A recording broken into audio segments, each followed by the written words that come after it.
One Piece has the most insane world building in manga history, and I personally think that it's not even close. While other series struggle to make a few locations feel alive, Oda has created an entire world so detailed and interconnected that it makes Game of Thrones look shallow by comparison. He didn't just place a lot of islands in random places. No, he created a living, breathing world where every place has history, culture, and relevance to the larger story. The genius of One Piece's world building starts with its basic structure. The Grand Line. It's literally designed to funnel adventurers through a gauntlet of increasingly dangerous and bizarre islands. This creates a natural progression that lets Oda introduce wildly different cultures and environments while still maintaining a sense of journey. Each island feels like it exists in the same world while being completely unique. Look at how each location has its own distinct visual identity. Skypiea, Water 7, Wano, Dressrosa. You could show a single panel from any of these places and fans would immediately recognize them. Oda doesn't just change the wallpaper here. He creates entirely different architectural styles, fashion trends, and even technologies that make sense for each culture. No other manga puts this much thought into making each location feel authentic. Besides that, we have the political structure of One Piece. It's where Oda completely outclasses every other mangaka. The world government, the Revolutionary Army, the Yonko territories, the former kingdoms, all of these power structures interact in ways that create realistic conflicts. The politics aren't just background noise, they directly affect our main characters at every turn. When Luffy declares war on the world government, it has actual consequences that follow him for hundreds of chapters with a real impact. What makes One Piece's world building truly exceptional is how it connects to the main story. Every island the Straw Hats visit reveals another piece of the puzzle about the Void Century, the ancient weapons, or the will of D. Oda is building a complex mystery that spans the entire world. Each place adds context that makes the overall world more fascinating. The history of the One Piece world feels genuinely lived in. When we learn about events like the God Valley incident, the Ohara massacre, or the Rocks pirates, they don't feel like random backstory. They feel like real historical events that shaped the current world. Characters we meet have been affected by this history in ways that make sense, creating a world where the past actually matters. Even the power systems in One Piece contribute to its world building. The impact of devil fruits on the One Piece world goes far beyond individual powers. When wielded by truly powerful users, these fruits can permanently alter entire landscapes and ecosystems. The most dramatic example is the legendary duel between Aokiji and Akainu on Punk Hazard. Their battle wasn't just spectacular, it completely transformed an entire island. One half became an uninhabitable frozen wasteland, permanently locked in ice from Aokiji's ice fruit, while the other half turned into an active volcanic hellscape from Akainu's magma fruit. This wasn't temporary. Years later, these environmental changes remain, creating a bizarre island where scorching heat and freezing cold exist side by side, separated by a perfectly straight line. The vegetation, wildlife, and even the air itself were fundamentally changed by this single battle. The races and species in One Piece add another layer of depth that other manga can't match. Fishmen, minks, Lunarians, giants, Skypians. Each has their own culture, history, and relationship with humans. Oda doesn't just create these races for visual variety, no, he explores how they've been treated throughout history and how that treatment has shaped their societies. The racism against fishmen isn't just a random plot point, but a core theme that spans hundreds of chapters. Character backgrounds in One Piece are seamlessly woven into the larger world. When we learn about Robin's past in Ohara, we're also learning about the world government's fear of knowledge. When we discover Sanji's connection to Germa 66, we're also learning about the scientific advancements and political structures of North Blue.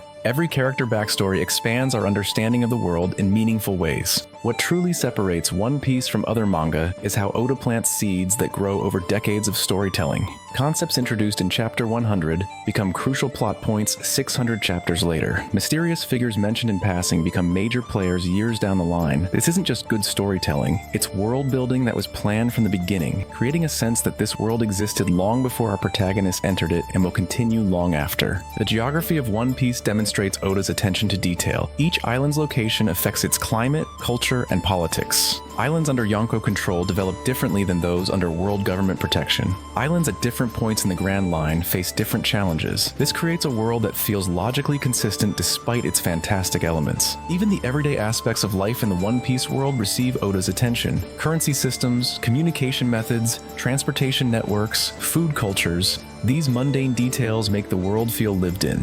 When characters worry about bounties or the cost of ship repairs, it grounds this fantasy world in relatable concerns, making it feel more authentic than worlds that focus solely on battles and powers. No other manga has maintained this level of consistent, expanding world building over such a long period. For over 25 years, Oda has continuously added depth to his world without contradicting what came before.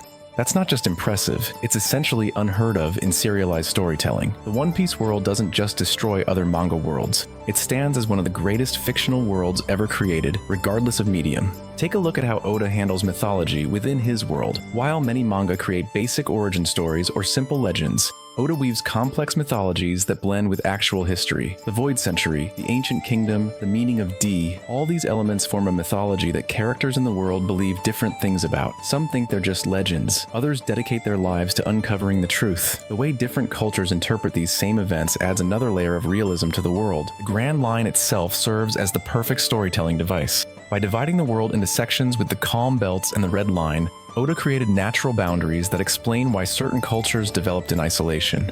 This geographical structure helps explain why places can be so different yet exist in the same world. Unlike other manga where drastically different locations feel forced together, One Piece's world structure makes these differences logical. Consider how Oda uses global events to move his story forward. The Reverie, the Paramount War, the Davy Backfight, these organized events bring characters together from across the world in ways that feel natural. Many manga struggled to create reasons for characters from different areas to interact, but One Piece's world has established systems and events that facilitate these meetings organically. The economy of the One Piece world deserves special attention. Oda created a functioning economic system where berries have consistent value, inflation exists, as seen with bounty increases over time, and different islands have varied wealth levels based on their resources and position. When the Straw Hats worry about money after major arcs, it grounds these fantastic adventures in relatable concerns. The treasure hunting aspect of piracy feels meaningful because money actually matters in this world. Weather in One Piece goes far beyond simple background details. The unpredictable climate of the Grand Line affects sailing routes, fighting conditions,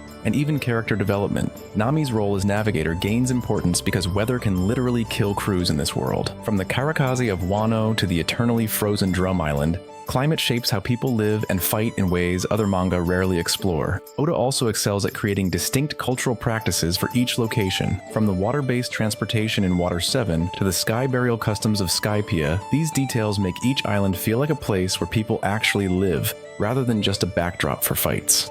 These cultural elements often become plot relevant rather than remaining as simple window dressing.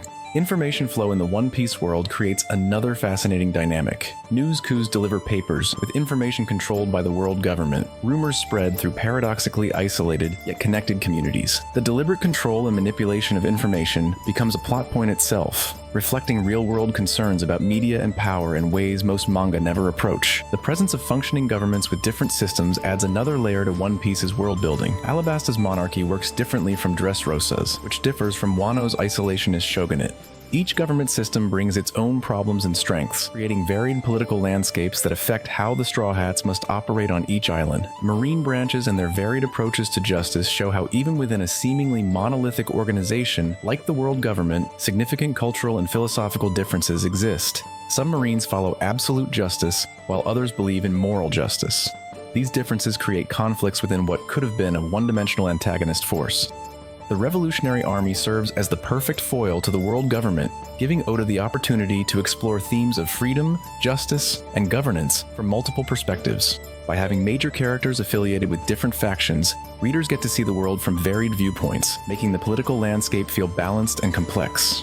Oda's world feels alive because people age, systems evolve, and power structures change. The transitions between eras, from the Rocks Pirates to the Four Emperors to whatever comes next, show a world in constant evolution. Unlike manga where the status quo remains fixed, One Piece shows a world that continues changing with or without the protagonist's involvement. All these elements together create a world so detailed that fans can meaningfully discuss the economics, politics, and cultures of places that don't even exist. When readers can debate the real-life worth of berries, that's when you know world building has reached unprecedented levels.